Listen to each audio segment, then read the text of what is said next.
of the economy we have inherited. And I told the people of Kenya that we found empty coffers. I told the people of Kenya we have found a 9.6 trillion public debt. I told the people of Kenya we have found pending bills of 900 billion. I told the people of Kenya we have found a demoralized public service. I told the people of Kenya we were almost facing an economic shutdown. Today everybody is talking about it. That time people shouted at me, oh, this guy is very cheeky. Why is he talking before foreigners about our challenges? But I needed to tell Kenyans from day one. Had I not told Kenyans today, they would be blaming us. I told Kenyans the kind of economy we inherited. Many people are uncomfortable us talking about it. But the truth must be said. That is the space we are in. And I welcome wholeheartedly that you have volunteered to help us with ideas of what we can do to manage our public debt. And what we agreed under the leadership of President William Ruto is that we found ourselves in a hole.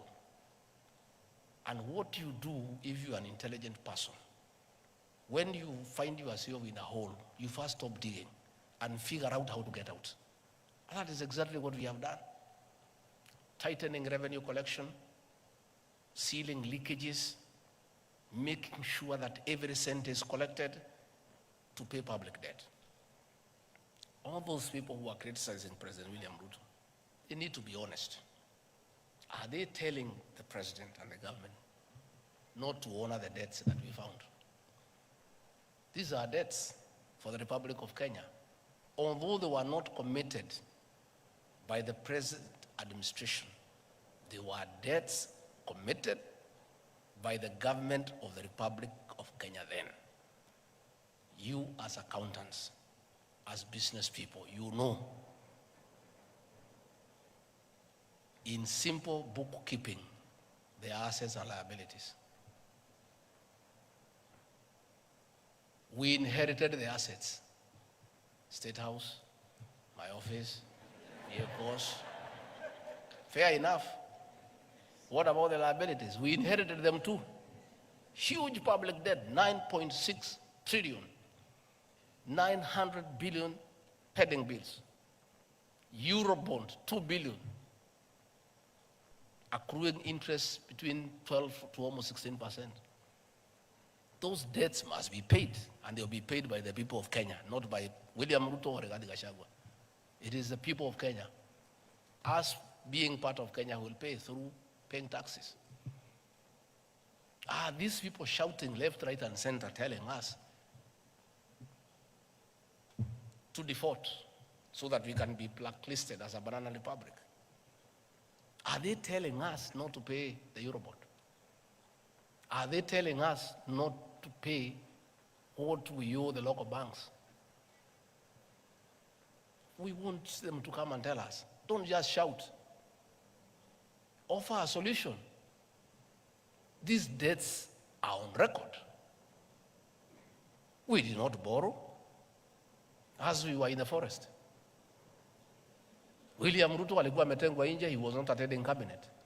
He was not attending the National Security Council. He was not part of committing the country to those debts. But he is the president of the Republic of Kenya. He inherited those debts. He has to figure out how they have to be paid.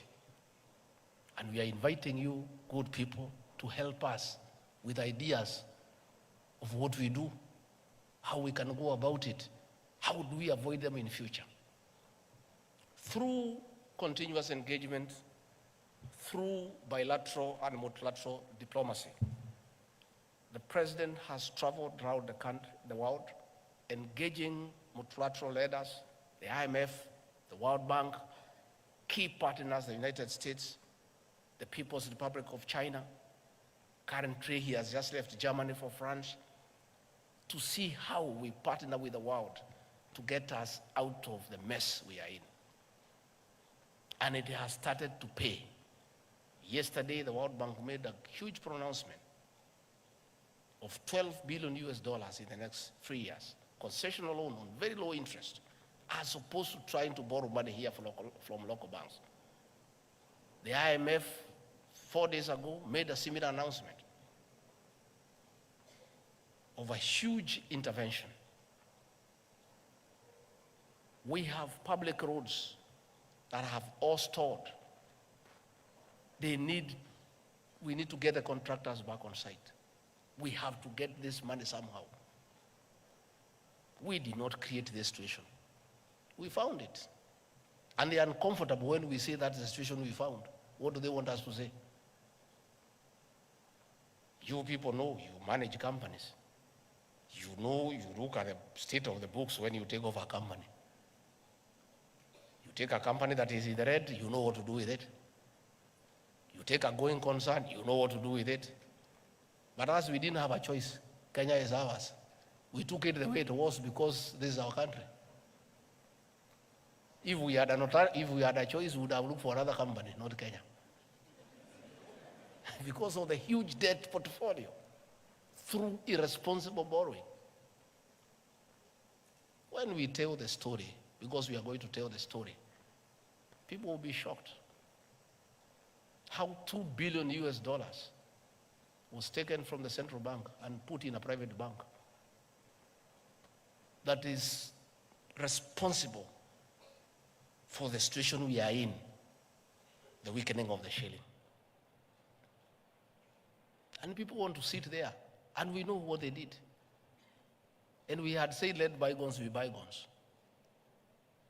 But there's a good discussion. We are going to have a good discussion. We are putting the figures into place, who took what and where, so that the people of Kenya can know why we are in this shit and this mess. To be fair to everybody, how do people expect a government to fix a 10-year mess in 1 year? A mess of 10 years. Through state capture, conflict of interest, outright theft of public resources, irresponsible borrowing, misuse of public funds, misapplication of funds into useless legacy projects. And here we are. We must be truthful to the people of Kenya because it's important that we be truthful to the people of Kenya. And when the people of Kenya finally know the truth, they will make a judgment, an assessment on who is right and who is wrong. But what I can assure you, the president and the rest of us are determined to fix this economy, and this economy we shall fix it. And there are good signs.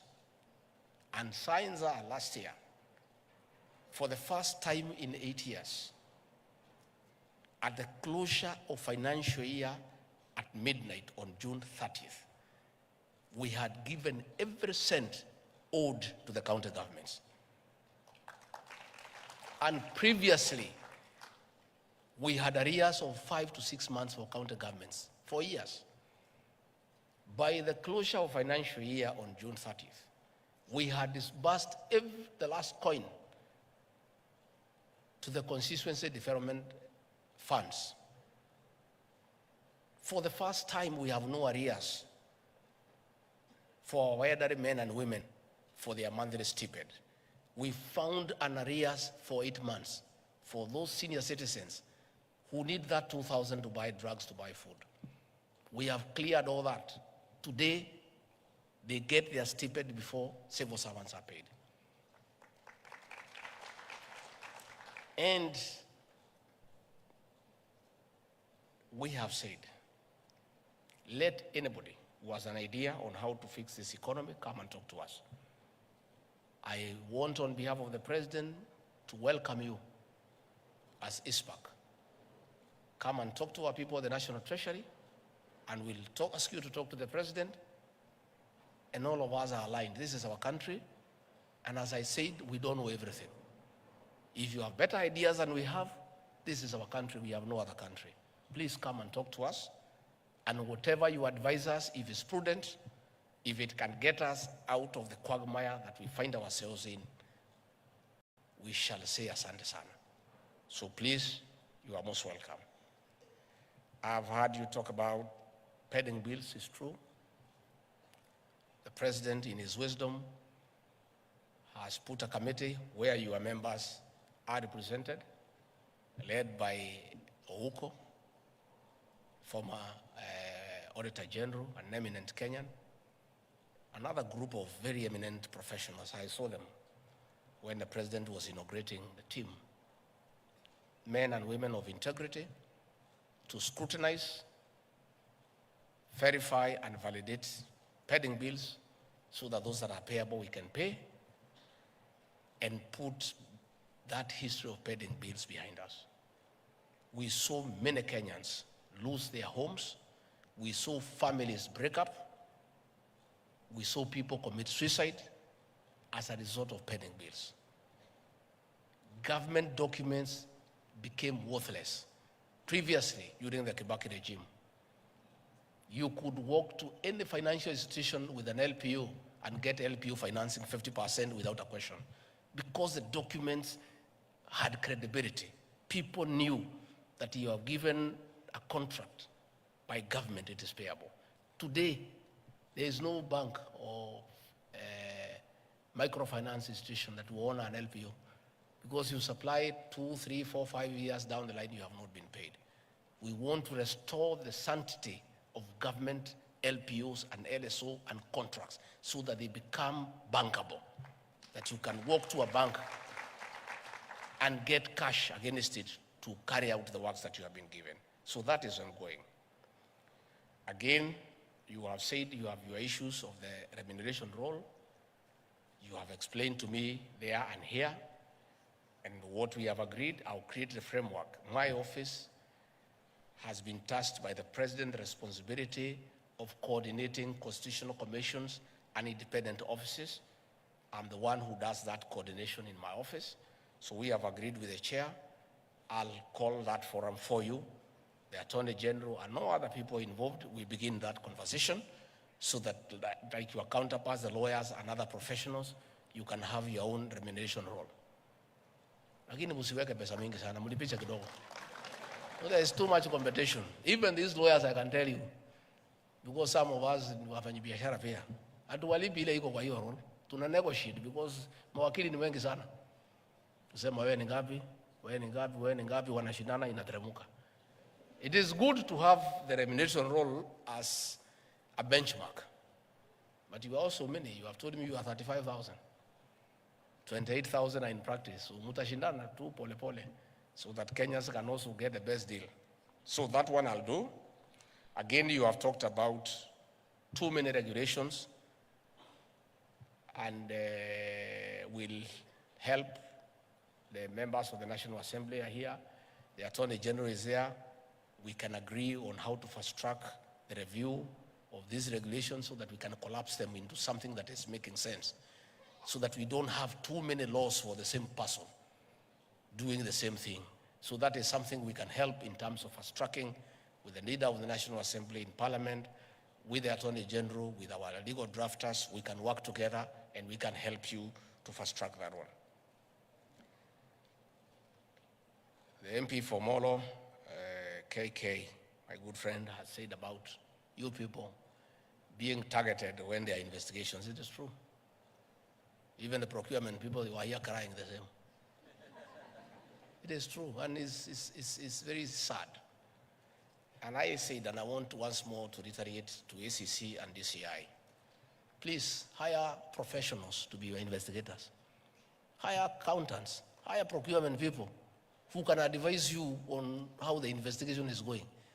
You find some of these policemen, they have no idea about accounting. You know? So he is being asked to interrogate you and write statements on things that himself he cannot comprehend. You know? I from a personal experience on how absurd our investigative agencies can be when they are investigating complex matters beyond their pay grade. When we were fighting to come to government, And the previous government targeted me for persecution because of my political stand, which was very firm, and decided to try to blackmail me to change my stand.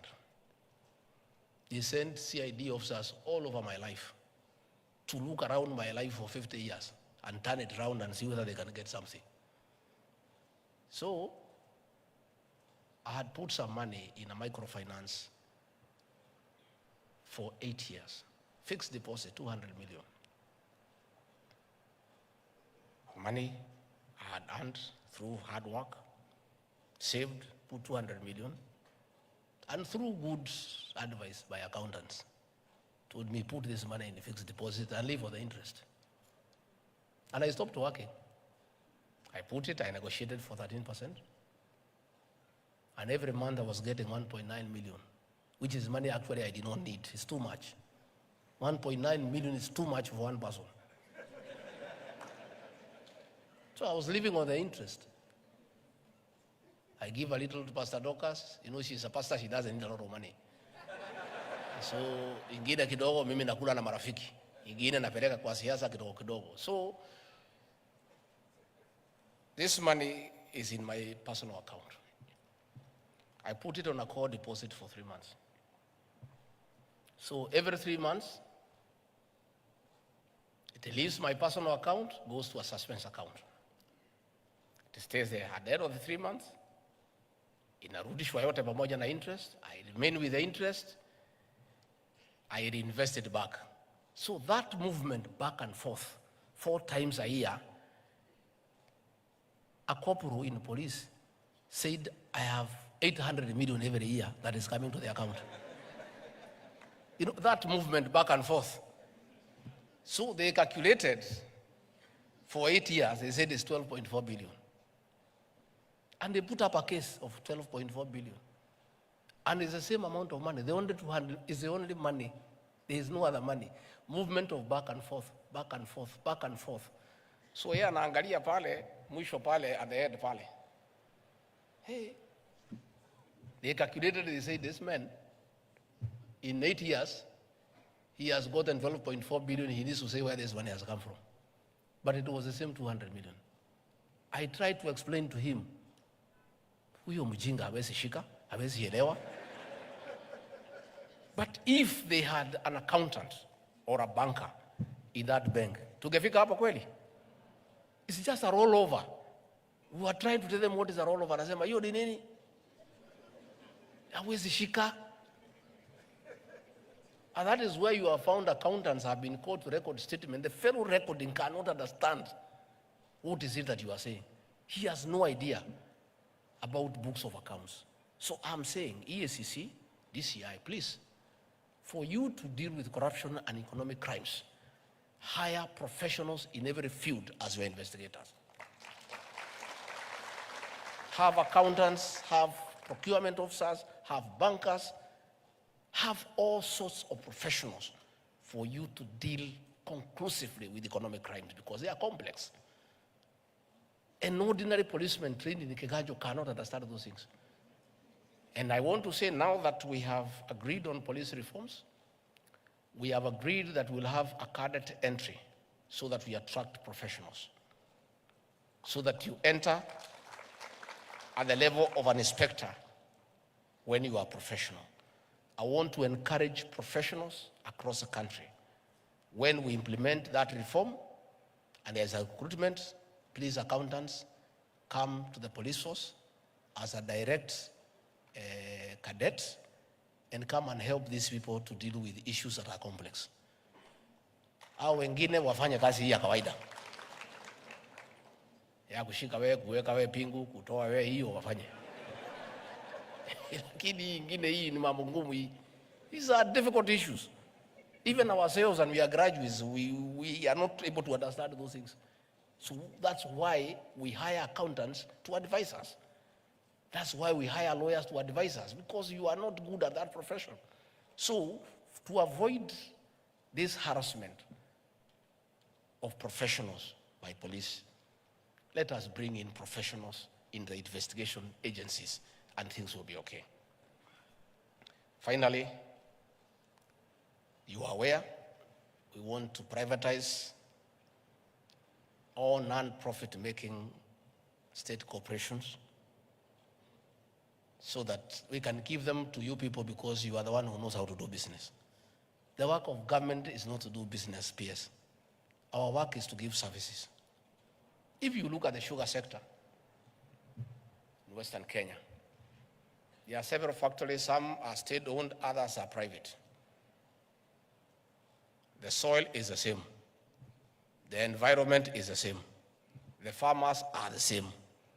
The prices are the same. The only difference